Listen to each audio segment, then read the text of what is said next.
కొడంగల్ నియోజకవర్గ ప్రజలందరికీ కూడా నమస్కారాలు. మరి ఇవాళ రేవంత్ రెడ్డి గారు ముఖ్యమంత్రి బాధ్యతలు చేపట్టినప్పటి నుంచి కూడా వాళ్ళు ఒక్క గంట కూడా పురుసత్ లేకుండా వాళ్ళు విరామం లేకుండా పనిచేస్తూ ఉన్నారు. మరి వారి సొంత నియోజకవర్గమైనటువంటి కొడంగల్కి వచ్చి ప్రజలు కలుద్దామని కూడా వారికి సమయం సరిపోవడం లేదు. మరి వాళ్ళ మంత్రివర్గ విస్తరణ కానీ, విదేశాలు పోవడం కానీ, మళ్ళీ కేంద్ర ప్రభుత్వం ఒప్పించడం కానీ, ఇలాంటి అన్ని పనుల లోపల నిమగ్నమై ఒక గంట లేకుండా కూడా వాళ్ళు నిర్వహణ లేకుండా ఉన్నారు. మరి వారు ఎక్కడ ఉన్నా ఏం చేస్తున్నప్పుడు కూడా మన నియోజకవర్గమైన దృష్టి ఉంది కాబట్టి వారు మన నియోజకవర్గానికి కావాల్సినటువంటి నిధులన్నీ కూడా సమకూర్చి మనకి ఎన్నో అభివృద్ధి కార్యక్రమాల పనులన్నీ కూడా మంజూరు చేసి మనకు పంపించడం జరిగింది.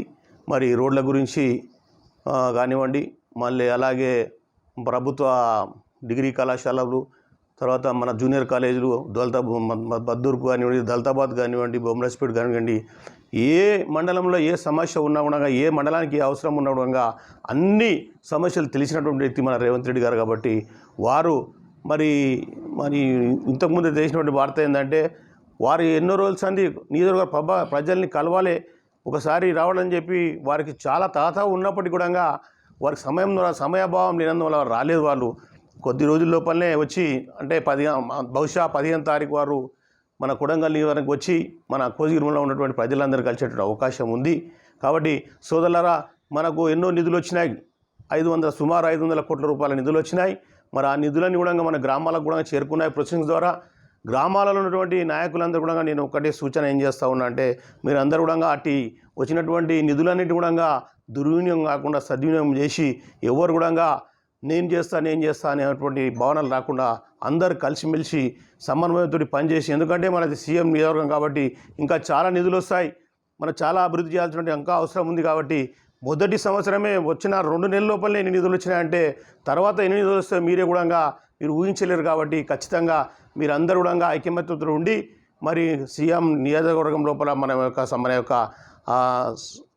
మనందరం కూడా సంఘటనగా ఉండి మనం అందరం ఇచ్చేయాలని చెప్పి కోరుతూ ఉన్నాం.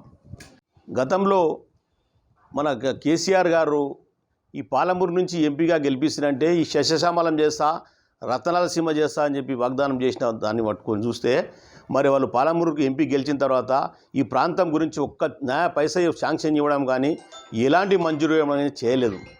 మరి అలాగే ఎందుకోసం అంటే వారు ఎంపీగా ఉండి రాష్ట్ర ముఖ్యమంత్రి గారు 2 పర్యాలు చేసినా కూడా ఈ ప్రాంతాన్ని పట్టించుకోలేదు.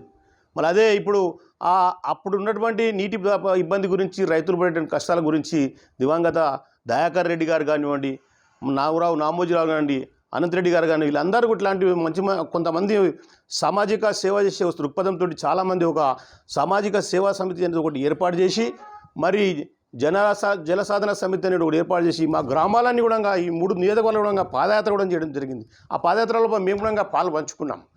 మరి ఇవాళ రేవంత్ రెడ్డి గారు కాగానే ఇవాళ మనకు నిధులు ఇచ్చేసి, మరి ఇవాళ ప్రతి నియోజకవర్గానికి మళ్ళీ రాష్ట్రమంతా కూడా ఆయన ఇచ్చేటువంటి సిడిపి నిధుల నుంచి ₹1 కోటి ఖాళీ బోర్లు మరమ్మతుకు, మరి మంచినీటి సమస్య ఉండకుండా తీర్చడానికి కోసం ఆయన కేటాయించడం జరిగింది. అంటే ఎంత విజన్ ఉన్న వ్యక్తి రేవంత్ రెడ్డి గారు మీరు గమనించాలని చెప్పి కోరుతా ఉన్నాను. కాబట్టి ఇట్లా మన ప్రాంతం మీద అభివృద్ధి చేయాలంటే ఉద్దేశంతో ఉన్నటువంటి వ్యక్తి రేవంత్ రెడ్డి గారికి మనం అందరం కూడా ఎల్లవెల్ల చేతుడుగా బాధుడుగా ఉండి వారికి సహకరిస్తూ ఉండాలని చెప్పి, వారు ఈ ప్రాంతానికి ఈ యొక్క మంజూరు ఇచ్చినందుకు మనం అందరం కృతజ్ఞత తెలపాలని చెప్పి నారాయణపేట జిల్లా పరిషత్ తరఫున నేను ధన్యవాదాలు తెలియజేస్తూ ఉన్నాను. ఈ యొక్క 69 జీవో అమలు ద్వారా 3 నియోజకవర్గాలకు లాభం జరుగుతూ ఉంది. ఒకటి మక్తాలు కానివ్వండి, నారాయణపేట కానివ్వండి, కొడంగల్ కానివ్వండి, ఈ ప్రాంతాలన్నీ కూడా ఈ 69 జీవో ద్వారా ఇవన్నీ కూడా అభివృద్ధి జరుగుతాయి. కాబట్టి ఇక్కడ ఉన్నటువంటి చెరువులు, ట్యాంకులు అన్నీ కూడా నిండి రైతులకు చాలా అందుబాటుగా ఉంటుందని చెప్పి తెలియజేస్తూ ఉన్నాను. ఇంకొక ముఖ్యమైనటువంటి విషయం ఏంటంటే, మన నియోజకవర్గానికి ఎడ్యుకేషన్ హబ్గా మార్చడానికి మన కొడంగల్ నియోజకవర్గం లోపల ప్రత్యేక దృష్టి పెట్టి కోస్గి మండలానికి ఒక ఇంజనీరింగ్ కళాశాల మరియు నర్సింగ్ కళాశాల, అలాగే కొడంగల్కు మెడికల్ కళాశాల, తర్వాత మన ఉన్నటువంటి కోస్గి మండలంలో ఉన్నటువంటి పాలిటెక్నిక్ కాలేజీలను అప్గ్రేడ్ చేస్తూ ఇంజనీరింగ్ కళాశాలగా కూడా చేయడం జరిగింది. ఇది రాష్ట్రంలో ఎక్కడ జరిగినటువంటి సమస్య ఇది. ఎక్కడ తిరిగిన సంఘటన ఇది. మన ముఖ్యమంత్రి వడ్డించేవాడు మనోడు ఉన్నాడు కాబట్టి ప్రత్యేకంగా జీవో తీసుకొచ్చి ప్రత్యేక దృష్టి కొడంగల్ మీద పెట్టి వారికి చేసినందుకు వారికి ధన్యవాదాలు తెలియజేస్తూ ఉన్నాను. అలాగే మన బొంబరేస్పేటకు మరి దళితాబాద్ కూడా 2 డిగ్రీ కళాశాలలు కూడా మన ఈ జూనియర్ కళాశాలలు కూడా మంజూరు చేయడం జరిగింది.